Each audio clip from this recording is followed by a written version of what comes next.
11월 24일 월요일. 보이지 않아도. 지난 9월 광주 국제양궁장에서 열린 세계 장애인 양궁 선수권대회 시각장애인 종목 경기는 특별했습니다. 선수들은 짙은 선글라스를 쓰고 손등에 촉각으로 조준 틀을 맞추며 활시위를 당겼습니다. 스포터는 16시 8 같은 짧은 호출로 방향을 알려주었고, 선수들은 그 안내에 감사하며 관역을 향해 화살을 날렸습니다. 한국이 시각장애인 부문 세계선수권에 도전한 것은 이번이 처음이었고, 2명의 선수가 동메달 결정전까지 진출해 값진 성과를 거두었습니다. 이 팀을 이끈 석동은 감독은 양궁계 원로 석봉근 씨의 아들로 아버지의 삶 속 섬김을 보고 자라 스포츠 선교를 비전으로 품었습니다. 훈련장이 없어 돼지 축사와 비닐하우스를 전전해야 했지만 그는 기도 외에는 방법이 없었다. 하나님이 도움의 손길을 주셨다고 고백했습니다. 선수 조종석 씨는 시각장애인이 활을 쏜다고 하면 의아한 시선이 많았지만 세계 무대에서 결실을 얻은 것이 감격스럽다고 말했습니다. 보이지 않아도 믿음으로 도전할 때 하나님께서 길을 여시고 감사할 조건을 채워주십니다. 오늘의 말씀.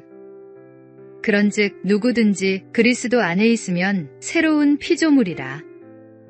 이전 것은 지나갔으니 보라, 새 것이 되었도다. 오늘의 만나.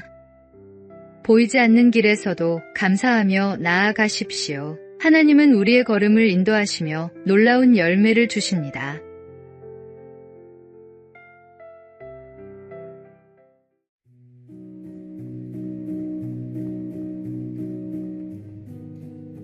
(11월 25일) 화요일. 생명의 돌.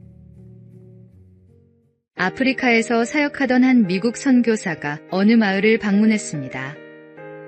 마을 입구에는 작은 개울이 있었는데 건너오는 사람마다 머리에 큰 돌을 이고 개울을 건넌 뒤 돌을 내려놓고 가는 것이었습니다. 이상히 여긴 선교사가 이유를 묻자 한 주민이 대답했습니다. 이 개울은 좁아 보이지만 한가운데 물살이 너무 세서 큰 돌을 머리에 이고 건너지 않으면 모두 떠내려갑니다. 조금만 흘러내려가면 낭떠러지로 떨어져 목숨을 잃게 됩니다. 선교사 일행도 큰 돌을 머리에 이고 무사히 개울을 건널 수 있었습니다. 우리 인생에도 이와 같은 급류가 있습니다. 뜻하지 않은 시련과 무거운 짐이 닥칠 때가 있습니다. 그러나 하나님은 우리를 위험에서 지켜주시기 위해 때로는 큰 돌의 무게 같은 고통을 허락하십니다.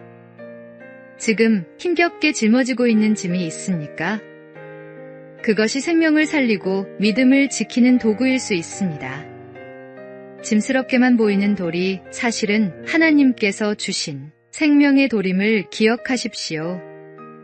그 무게조차 감사의 조건이 됩니다. 오늘의 말씀. 인내를 온전히 이루라.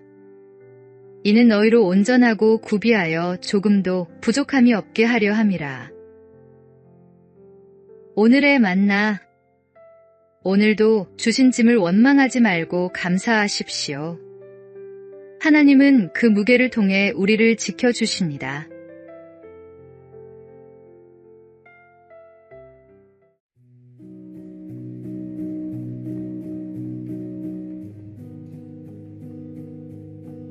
(11월 26일) 수요일. 유혹을 거절하다. 중국 춘추전국 시대, 노나라에 복무제라는 사람이 있었습니다. 그는 신부라는 고을의 원님이었는데 어느 날 제나라 군사들이 쳐들어왔습니다. 성문을 닫아야 했지만 성밖 들판에는 노랗게 익은 보리가 있었습니다. 대신들은 백성들에게 닥치는 대로 추수하게 하자고 권했지만 복무제는 단호히 거절했습니다. 결국 곡식은 모두 약탈당했으나 그는 이렇게 말했습니다. 백성들이 남의 곡식을 공짜로 얻는다면 앞으로 땀 흘려 일할 마음을 잃고 남의 것을 쉽게 빼앗을 수 있다고 생각할 것입니다. 그 해악은 10년이 지나도 고칠 수 없습니다. 우리도 종종 왜 나에겐 행운이 없을까 생각합니다. 그러나 하나님은 우리가 불로소득에 기대어 인생을 흐트러뜨리도록 내버려 두지 않으십니다. 성실히 땀 흘리며 사는 삶이 결국 가장 안전하고 복된 길임을 아시기 때문입니다. 오늘의 수고와 성실은 결코 헛되지 않습니다. 하나님은 그 과정을 통해 우리를 지켜주시고 감사할 열매를 맺게 하십니다. 오늘의 말씀. 내가 내 손이 수고한 대로 먹을 것이라. 내가 복되고 형통하리로다. 오늘의 만나. 손에 땀 흘려 얻은 작은 열매를 감사하십시오. 그것이 하나님이 주신 가장 큰 축복입니다.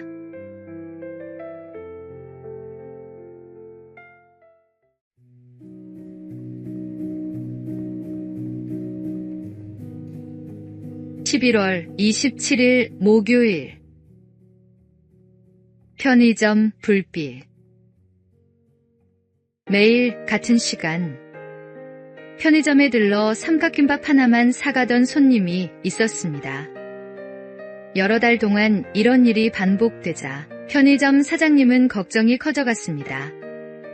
그는 계산대 포스기에 신고 버튼을 눌러 구청 직원에게 도움을 요청했습니다. 뭔가 사정이 있어 보이는데 이분을 도와주세요. 알고 보니 그 손님은 배우자를 잃고 우울증을 앓으며 삼각김밥으로 끼니를 이어가고 있었습니다. 이후 그는 음식 바우처 서비스와 복지사의 도움을 받으며 조금씩 웃음을 되찾았습니다. 울산 남구에서는 편의점이 마을의 이웃 지킴이 역할을 하는 사업을 진행 중입니다. 편의점은 간단한 끼니를 해결하러 자주 들르는 곳이기에 사각지대의 이웃을 가장 먼저 발견할 수 있습니다. 지원이 필요하다고 판단되면 바우처를 지급하고 생계와 주거 지원도 제공합니다.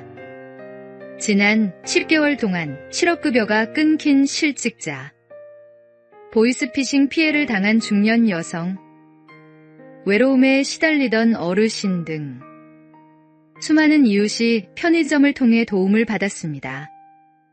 편의점 사장님은 말합니다. 편의점 불빛이 단순히 물건을 파는 곳이 아니라 동네를 지켜주는 따뜻한 눈이 되고 있다니 뿌듯합니다. 작은 관심이 생명을 살립니다. 오늘의 말씀. 내 이웃을 내 자신과 같이 사랑하라. 오늘의 만나. 오늘 주변을 돌아보며 도움이 필요한 이웃이 있는지 살펴보십시오. 작은 관심 하나가 누군가에게는 삶의 희망이 될 수 있습니다.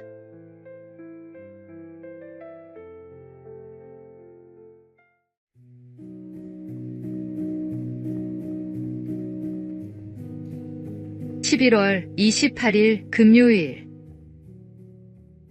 끝까지 지킨 신뢰. 미국의 평범한 두 친구는 젊은 시절 농담처럼 한 약속을 나눴습니다.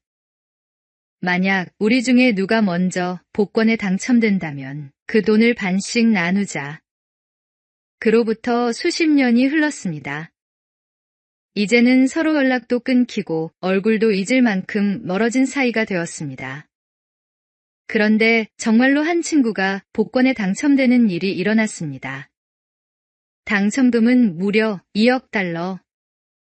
누구도 그 약속을 기억하지 못했고 말하지 않으면 세상 그 누구도 모를 일이었습니다.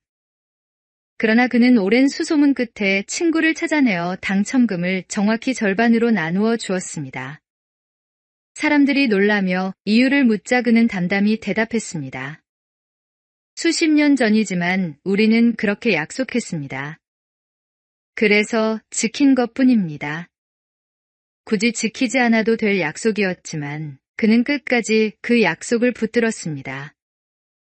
약속은 말로만이 아니라 삶으로 지켜질 때 신뢰와 진실을 드러냅니다.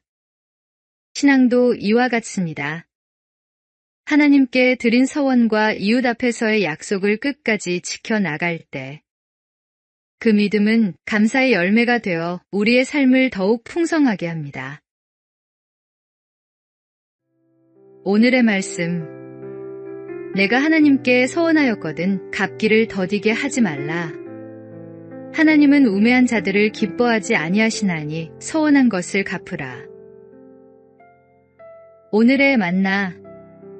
말이 아니라 행함으로 드러난 약속의 신실함이 하나님께 영광이 됩니다.